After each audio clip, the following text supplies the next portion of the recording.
আসসালামু আলাইকুম, welcome to my channel. আশা করি প্রত্যেকে খুবই ভালো আছেন। আজকে আমি আপনাদেরকে দেখাবো কিভাবে খুব সহজে মেয়েদের গোলজামা কাটিং করতে হবে। তো ভিডিওটি শুরু থেকে শেষ পর্যন্ত দেখার অনুরোধ রইল এবং আমার চ্যানেলে যারা নতুন তাদেরকে অনুরোধ করব চ্যানেলটিকে সাবস্ক্রাইব করে দেওয়ার জন্য। তো চলুন শুরু করা যাক।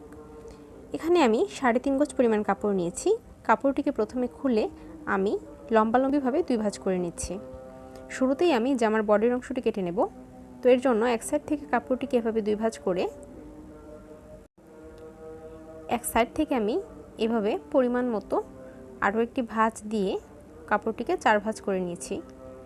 এখান থেকে লম্বা আছে 15 ইঞ্চি আর এদিকে বডির অংশ অনুসারে আমি এখানে কাপড়টিকে নিয়ে নিয়েছি 10 ইঞ্চি।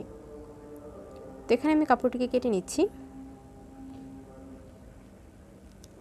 এবারে এই অংশ থেকে আমি বডির অংশটি কাটিং করব। শুরুতেই বডির লম্বার মাপটি নিয়ে নিচ্ছি 15 ইঞ্চি। এদিক থেকে নিয়ে নিচ্ছি 6 ইঞ্চি কাঁধের জন্য এবং গলার অংশের জন্য নিয়ে নিচ্ছি 2.5 ইঞ্চি।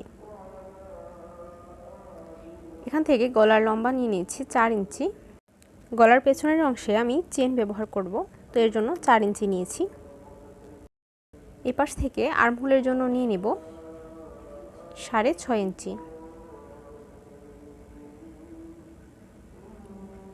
এবারে বডির জন্য নিয়ে নিচ্ছি 9 ইঞ্চি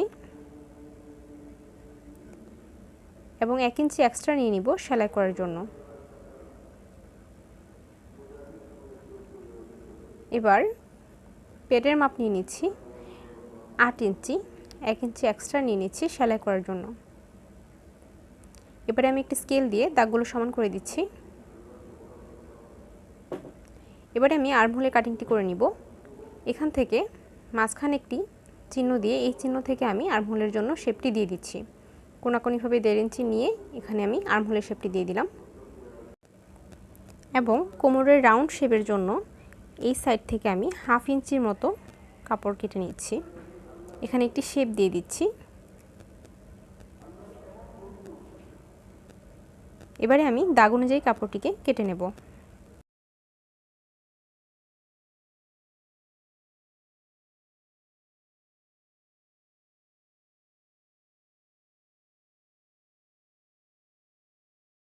জামার বডির অংশ কাটিং করা শেষ। এবারে আমি হাতা কাটিং করে নিব। হাতা কাটিং করার জন্য এবারে কাপড়টিকে আমি এভাবে লম্বালম্বিভাবে 2 ভাঁজ করে মাঝখান থেকে আরও একটি ভাঁজ দিয়ে আমি 4 ভাঁজ করে নিচ্ছি। শুরুতেই হাতার কাপড়টিকে আলাদা করে নিব।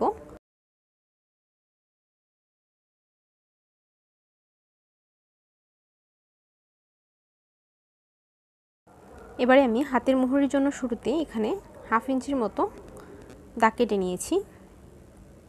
এবার এই দাগ থেকে আমি হাতার লম্বার মাপ নিয়ে নিচ্ছি। এখানে 17 ইঞ্চি আছে। এই পাশ থেকে আমি নিয়ে নিচ্ছি 3 ইঞ্চি, এই পাশ থেকেও নিয়ে নিচ্ছি 3 ইঞ্চি। এবারে এই দাগ অনুযায়ী আমি আর্মহোলটি কাটিং করে নিব। এই পাশ থেকে এখন আমি একটি রাউন্ড শেপ দিয়ে দিচ্ছি।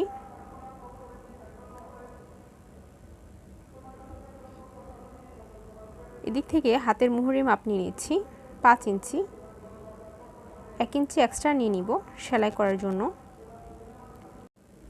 একটি স্কেল দিয়ে আমি দাগ দুটো সমান করে দিচ্ছি। এবারে আমি দাগ অনুযায়ী কাপড়টিকে কেটে নেব।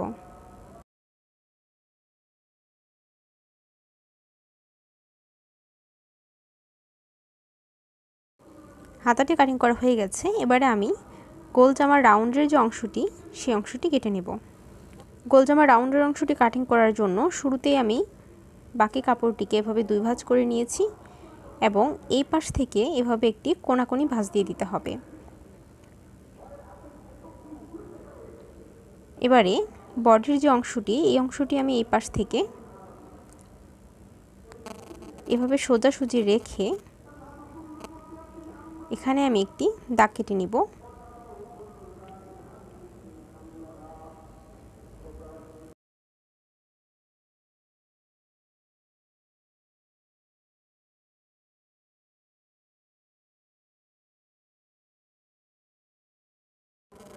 এবারে এই দাগ থেকে আমি রাউন্ডের লম্বার অংশটি মেপে নিচ্ছি 20 ইঞ্চি। এদিক থেকে নিয়ে নিচ্ছি 20 ইঞ্চি। সম্পূর্ণ রাউন্ডের মাপটা আমি একই রকম রাখবো। তো সব দিক থেকে আমি 20 ইঞ্চি করে নিয়ে একটি একটি করে দাগ কেটে দিচ্ছি এবং দাগগুলো একসাথে করে আমি জামাটি কাটিং করে নিব। এবারে দাগগুলো একসাথে করে একটি রাউন্ড শেপ করে নিব।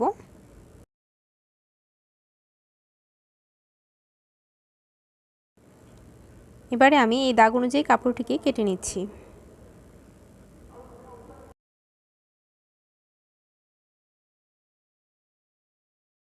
উপর থেকে কাপড়টি কাটিং করার সময় সেলাইয়ের জন্য 1/2 ইঞ্চি রেখে আমি উপর থেকে কাপড়টিকে কেটে নিচ্ছি। এবারে বাড়তি যে কাপড়টি রয়েছে সেই কাপড়টি থেকে রাউন্ডের জন্য যে বাকি অংশটি রয়েছে সেটি কেটে নেব।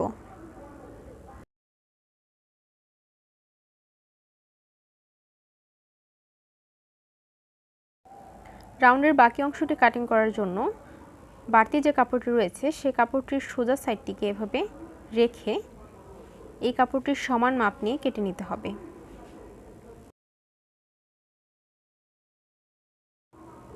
তো ঠিকভাবে কাটিং করার জন্য কাপড়টিকে আমি এভাবে উল্টে নিয়েছি। উল্টে এই দাগ বরাবর আমি কাপড়টিকে রেখে নিচ্ছি। এভাবে যদি রেখে কাপড়টিকে কাটি তাহলে কিন্তু খুবই সহজে কেটে ফেলা যায় এবং মাপটাও ঠিকঠাক হয়ে যায়।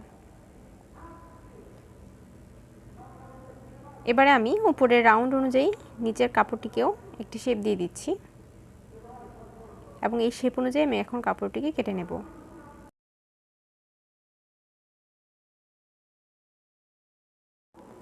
তো হয়ে গেল গোল জামা কাটিং করা। খুবই সহজভাবে দেখানোর চেষ্টা করেছি। আশা করি আপনারা সবাই বুঝতে পেরেছেন। ভিডিওটি ভালো লেগে থাকলে অবশ্যই একটি লাইক দিয়ে সাথেই থাকবেন এবং এখনও যারা আমার চ্যানেলটিকে সাবস্ক্রাইব করেননি তাদেরকে অনুরোধ করব চ্যানেলটিকে সাবস্ক্রাইব করে দেওয়ার জন্য। ভালো থাকবেন, সুস্থ থাকবেন। এতক্ষণ সাথে থাকার জন্য আপনাদেরকে অসংখ্য ধন্যবাদ।